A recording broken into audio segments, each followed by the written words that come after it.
నమస్తే. నా ప్రభాత కమలంకు స్వాగతం. పోయిన వారం నక్షత్రకుడిలా నరసింహాన్ని తీసుకొని రాజమండ్రి వెళ్ళి వచ్చిన సంగతి చెప్పాను కదా. ఆ తర్వాత నరసింహ ఏమయ్యాడు? వాళ్ళ అమ్మ దగ్గరికి వెళ్ళాడా? ఆ తర్వాత అయినా రాజమండ్రి మళ్ళీ వెళ్ళి చూడాలన్న మీ కోరిక తీరిందా లేదా? ఇలా చాలామందికి బోలెడు సందేహాలు వచ్చేసాయి. సరే మరి ఆ తర్వాత జరిగిన మా రాజమండ్రి ప్రయాణం గురించి కూడా చెప్పి మీ సందేహం తీర్చాలి కదా. చెప్తాను, వినండి. ఇక నరసింహ ఏమయ్యాడు అంటే ఏమవుతాడు? పోస్టింగ్ ఆర్డర్స్ అందుకున్నాడు. ఇంకా మరి అమ్మ దగ్గరికి వెళ్ళాడో లేదో, అయినా వెళ్ళే ఉంటాడులేండి. ఇక నా సంగతి వినండి. మరి రాజమండ్రి వెళ్తున్నాను, వస్తావా అడిగారు. ఏమండి? ఎందుకు రాను, మహారాణిలా వస్తాను. కోనసీమ అందాలు చూడాలని ఎప్పటి నుంచో కోరిక. మరి చూపిస్తారా?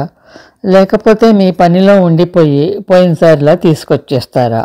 అనుమానంగా అడిగాను. అబ్బే, అదేం లేదు.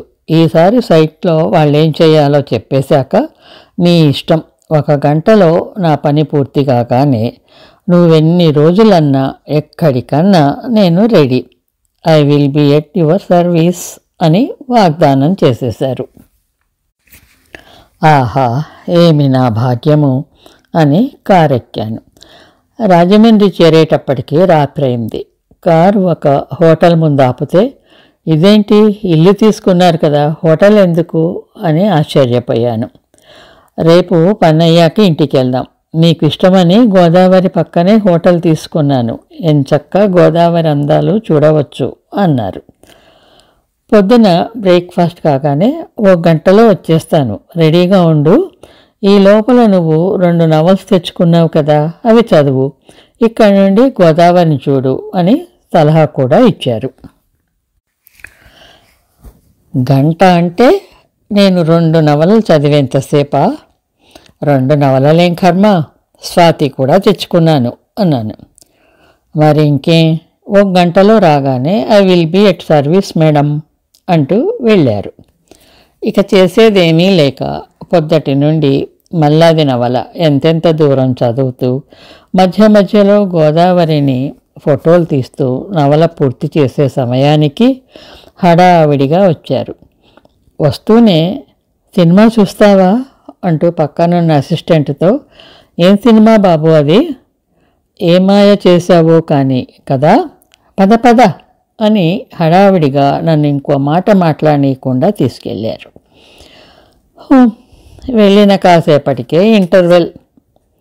నేనొప్పుకోను అంటున్నావా అని జోకారు. పైగా ఏమన్నా ఏం లాభం? తిరిగి వచ్చేటప్పుడు, మహేష్, మనం వెళ్ళిన సినిమా హాల్ పేరేంటి అని డ్రైవర్ని అడిగితే, ఏమో మేడం అని చాలా వినయంగా జవాబిచ్చాడు. అదో అట్లా రాజమండ్రిలో మొదటి రోజు గడిచిందన్నమాట. మర్నాడు పొద్దున మామూలే. బ్రేక్ఫాస్ట్ అవుతూనే, 1 గంటలో వచ్చేస్తాగా, రాగానే I will be at your service. అప్పటిదాకా ఇంకో నవల చదివే, ఇంచక్కా గోదావరిని చూస్తూ ఉండు ఊరిస్తున్నట్లుగా అన్నారు. గోదావరిన అసలు ఇక్కడి నుండి కనిపిస్తుందా అని ఉక్రోషంగా అన్నాను. మాట్లాడకుండా వెళ్ళి 5 నిమిషాలలో వచ్చేశారు. వచ్చేసారా అని ఆనందం ప్రకటించే లోపలే పద అన్నారు. ఎక్కడికి అంటే చెప్తాగా పద అన్నారు. వెనకాలే బాయ్ లగేజ్ తీసుకొని వస్తుంటే పెద్ద సస్పెండ్ మెయింటైన్ చేస్తూ లిఫ్ట్లో 5th ఫ్లోర్కి తీసుకెళ్లారు. ఇదో చూడు, ఈ 401 రూమ్ నుండి గోదావరి వ్యూ ఎంత బాగుందో. మరి 310 నుండి గోదావరి వ్యూ సరిగ్గా లేదన్నావు కదా, అందుకే రూమ్ మార్పించేశాను. ఏంటి నా మొహం అలా చూస్తున్నావు అడిగారు.